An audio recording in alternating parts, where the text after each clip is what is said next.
जय हिंद दोस्तों, कैसे हो आप सभी। उम्मीद करता हूँ सभी अच्छे होंगे और अपनी मेडिकल की तैयारी कंटिन्यू कर रहे होंगे। मेडिकल आपके होने मेरा तो हो चुका है 20 जुलाई को, उसके रिलेटेड मैं ये वीडियो लाया हूँ। इससे पहले मैंने फुल बॉडी चेकअप पे लाया था एक वीडियो, उससे पहले मैंने मेडिकल सेंटर से रिलेटेड लाया था। ठीक है, अगर आपको अच्छे लगते हैं वीडियो कि हाँ इन्फॉर्मेशन सही है, एकदम सटीक है, अगर आप जाके आ चुके हो मेडिकल सेंटर पे इसी प्रकार से था तो एक बार कमेंट करके ज़रूर बताते हैं। और जिन भाइयों का मेडिकल हो गया उन्हें बहुत बहुत बधाई। और अभी आपको पढ़ाई बंद नहीं करनी है आपकी। अगर ये मान लो 10 या 12 15 जितने मार्क्स ज़्यादा है वो ये मान लो पढ़ाई छोड़ सकता है कि हाँ भाई मेरा तो जाएगा, कोई दिक्कत वाली बात नहीं, 10-12 नंबर तो नहीं बढ़ेगी। और बाकी अगर कुछ भाइयों के 2-3 नंबर ज़्यादा है तो वो एक बार पढ़ाई कंटिन्यू रखें, क्योंकि इससे क्या होगा, इससे आपको नुकसान नहीं होगा। जितना नुकसान है अगर आप पढ़ाई बंद करके कर रहे हो उतना नुकसान आपको नहीं होगा। ये तो मतलब किस्मत में वो होगा, क्योंकि आपको होता है अगर आपका फाइनल सिलेक्शन भी हो सकता है 2-3 नंबरों पे, नहीं भी हो सकता। आप ये मान लो 50-50% चांस है।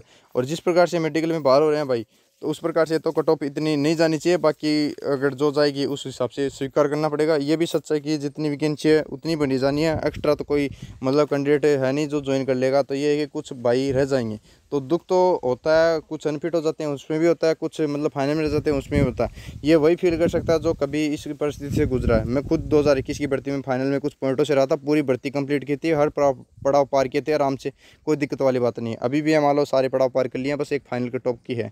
फाइनल तो हो जाएगा, उम्मीद है, कोई दिक्कत वाली बात नहीं है। बाकी ये कि कट ऑफ वगैरह कितनी जाएगी ये मतलब कमेंट करना बंद करो, क्योंकि अभी आपको ये है कि आपका मेडिकल कंटिन्यू करना है। जब आपका मेडिकल कंटिन्यू हो जाएगा या फिर पूरा कंप्लीट हो जाएगा उसके बाद में प्रॉपर तरीके से आप थोड़ा ये सोच सकते हो कि हाँ कट ऑफ के बारे में।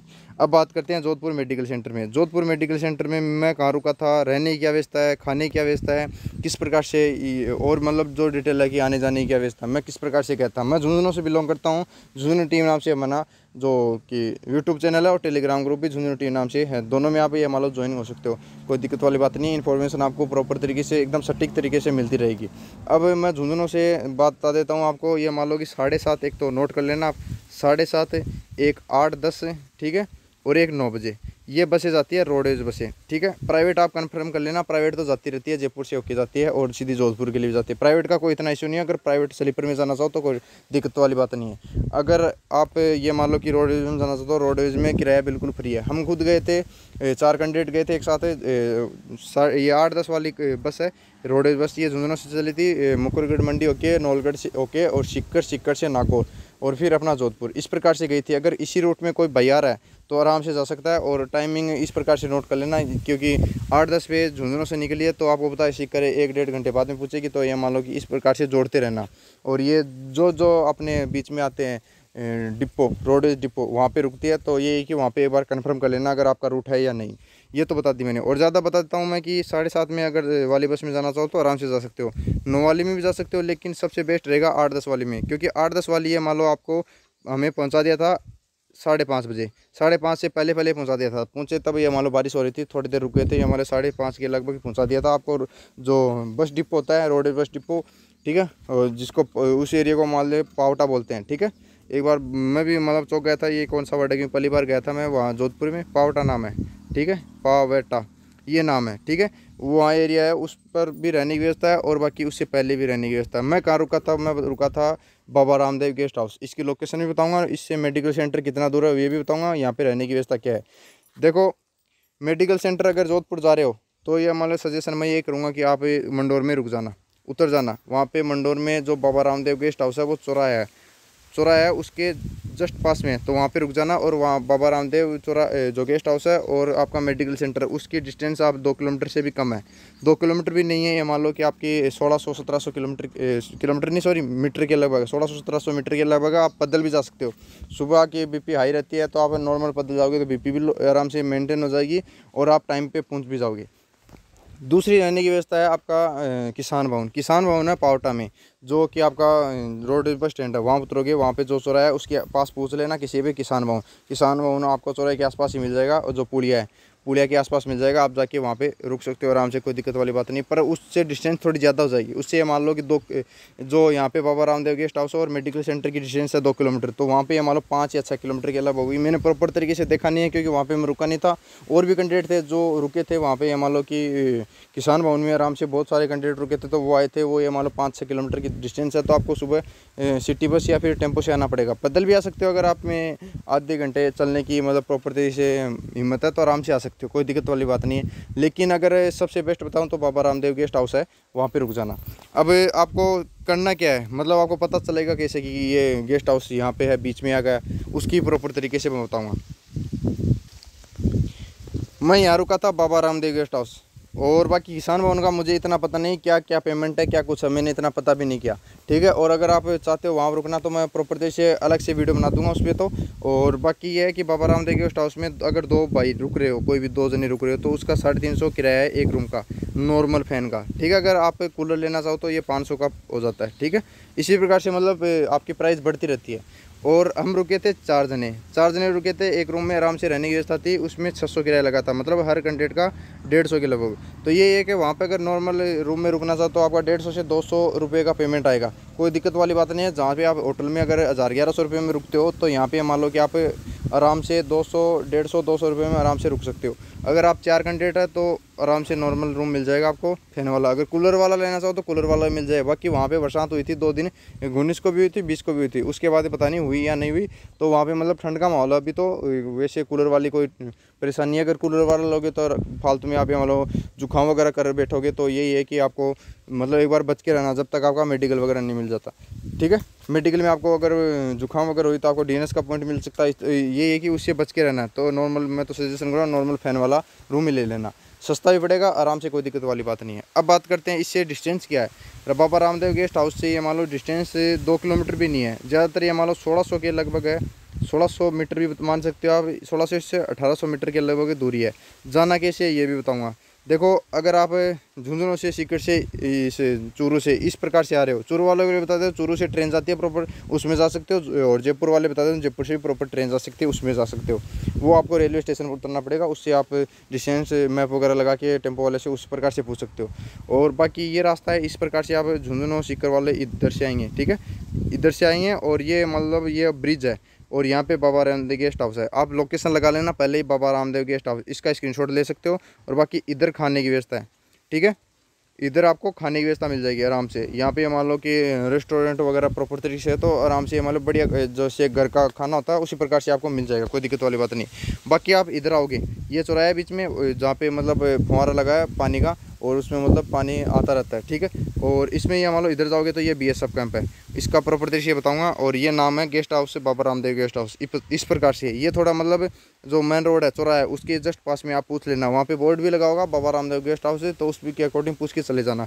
मतलब ये इस प्रकार से है, ठीक है। और ये मतलब स्क्रीनशॉट ले सकते हो आपको, ताकि आप मतलब परेशानी ना हो। मतलब आपको नाम भूल जाते हो, अगर पहली बार अगर सुनते हो तो नाम भूल जाते हो। ये मुझे होता है जेन्युइन, अगर मैं पहली बार कोई नाम सुनता हूँ जैसे उसको भूल जाता हूँ, तो ये क्या स्क्रीनशॉट ले सकते हो और फिर आप ये मान लो सर्च कर सकते हो, ठीक है। रहने की बता दी मैंने। और अब बात करते हैं जो आपका मेडिकल सेंटर है वो कहाँ है और किस प्रकार से जाना है। ये है, देखो यहाँ पे बाबा रामदेव गेस्ट हाउस, ठीक है। यहाँ पे आपका चौराहा है, और इधर भी रास्ता जाता है, इधर भी जाता है, और इधर भी जाता है, और इधर भी जाता है, ठीक है। और इधर से तो आप ये मान लो झुंझुनू या सीकर से जा रहे हो तो इधर से आओगे, यहाँ पे मतलब रोडवेज में जा रहे हो तो रोडवेज से आओगे।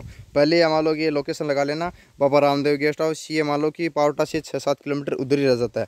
और अगर आप प्रॉपर तरीके से जाना चाहो, ठीक है, मान लो कि आप प्रॉपर्टी से बस स्टैंड ही जाना चाहो, वहाँ से आना चाहो, तो ये मान लो 20 रुपये लगेंगे, सिटी बस आते हैं उसमें आ जाना। टेम्पो वालों के चक्कर में मत पड़ना, वो 100-150 रुपये कितने मांगते हैं, वो ज़्यादा मांगते हैं, क्योंकि 7 किलोमीटर डिस्टेंस हो गई तो फिर वो ये मतलब आपको पेमेंट ज़्यादा ही मांगी। तो ये कि इधर खाने की व्यवस्था बता दी मैंने, इधर जाओगे तो गली में आराम से आपको खाने की व्यवस्था मिल जाएगी। इधर जाओगे तो ये मेडिकल सेंटर है इधर आपका। जैसे जैसे ये मान लो कि इधर जाते जाओगे तो आपका मतलब बीएसएफ वाला जो भी डिपार्टमेंट है आना स्टार्ट हो जाएगा। पहले तो आएगा केंद्रीय विद्यालय बीएसएफ जोधपुर, ठीक है। और उसके बाद में आपका बीएसएफ ट्रेनिंग सेंटर आएगा, ठीक है। और ये देखो ट्रेनिंग सेंटर इस प्रकार से आएगा, ओके। यहाँ पे आपको पता कर लेना है, आपको ये मान लो कि गेट नंबर मैं कंफर्म तो नहीं हूँ 3 नंबर है या 7 नंबर है, ज़्यादातर ये मान लो 7 नंबर गेट नंबर पे है। आप पूछ लेना किसी से मेडिकल कहाँ चल रहे हैं, वहाँ पे पोस्टर भी लगे हैं, दलालों से सावधान, बैरिकेड वगैरह भी लगे हैं। तो अगर आप वहाँ पे एक चौराहा है, चौराहे से अगर बीच में चौराहा आएगा वहाँ पे आराम से पूछ सकते हो, इस रोड पे आएगा चौराहा, यहाँ से चले तो या तो ये चौराहा है या फिर इससे आगे है, उस पर आप आराम से पूछ सकते हो कि मेडिकल सेंटर कहाँ है और किस प्रकार से जाते हैं। तो ये मान लो डिस्टेंस कुछ ज़्यादा नहीं है, वहाँ पे और भी कैंडिडेट जाते मिल जाएंगे। तो ये सजेशन करूँगा, आप अगर बाबा रामदेव गेस्ट हाउस में रुके हो तो वहाँ से ये मान लो 5 बजे के लगभग निकल जाना, तो आप ये मान लो 5:30 बजे के लगे आराम से पहुँच जाओगे, आराम से भी चले तो। अगर ज़्यादा थोड़ा फास्ट चलने में तो ये मान लो 10 या 20 मिनट में आराम से पहुँच जाओगे, इतनी कोई डिस्टेंस है ही नहीं। और अगर आप किसान भवन में रुके हो तो आपको ये मान लो सुबह आपको टेम्पो भी करना पड़ सकता है, आपको ये मान लो कि स्लीपर बस में भी आना पड़ सकता है। स्लीपर बस 5 बजे से स्टार्ट हो जाती है। और बाकी ये सजेशन करना चाहूँगा अब आप और देव गेस्ट हाउस में रुकिए, क्योंकि आपको पता है कि यहाँ पे भीड़ भाड़ इलाका भी नहीं है, आराम से आप रुक सकते हो। और रूम वगैरह भी शानदार है और सेंटर से इतनी दूरी भी नहीं है ज़्यादा। और अब बात कर लेते हैं हम जाने की, जाएंगे कैसे। जाने की व्यवस्था ऐसे है जैसे आप मेडिकल हो गया आपका पूरे दिन में कंप्लीट, मेरा एक दिन में हो गया था। अगर आपकी किस्मत बढ़िया तो एक दिन में आपका मेडिकल कंप्लीट हो जाएगा। किस्मत थोड़ी ख़राब रही तो ये मान लो 2 दिन लग सकते हैं, और बाकी और ज़्यादा ख़राब रही तो आपको 3 दिन लग सकते हैं। तो ये है कि एवरेज ये मान लो कि 2 दिन लग रहे हैं, और ज़्यादा से ज़्यादा 3 दिन लग रहे हैं, और बाकी मिनिमम 1 दिन लग रहे हैं। मेरा 1 दिन में कंप्लीट हो गया और एकदम मालूम ऑन ग्राउंड फिट हो गया मैं। और स्टाफ के बारे में मैंने प्रॉपर वीडियो बना दी है, तो आप जाके देख सकते हो। बॉडी चेकअप किस प्रकार से हुए वो भी मैंने प्रॉपर वीडियो बना दी है, वो भी आप जाके देख सकते हो। अब आने की व्यवस्था यह है कि अगर आपको 6 बजे या 7 बजे 8 बजे तक छोड़ देते हैं, आराम से छोड़ देंगे। 8 तो बजाएंगे नहीं, 7 बजे से पहले छोड़ देंगे, है ना।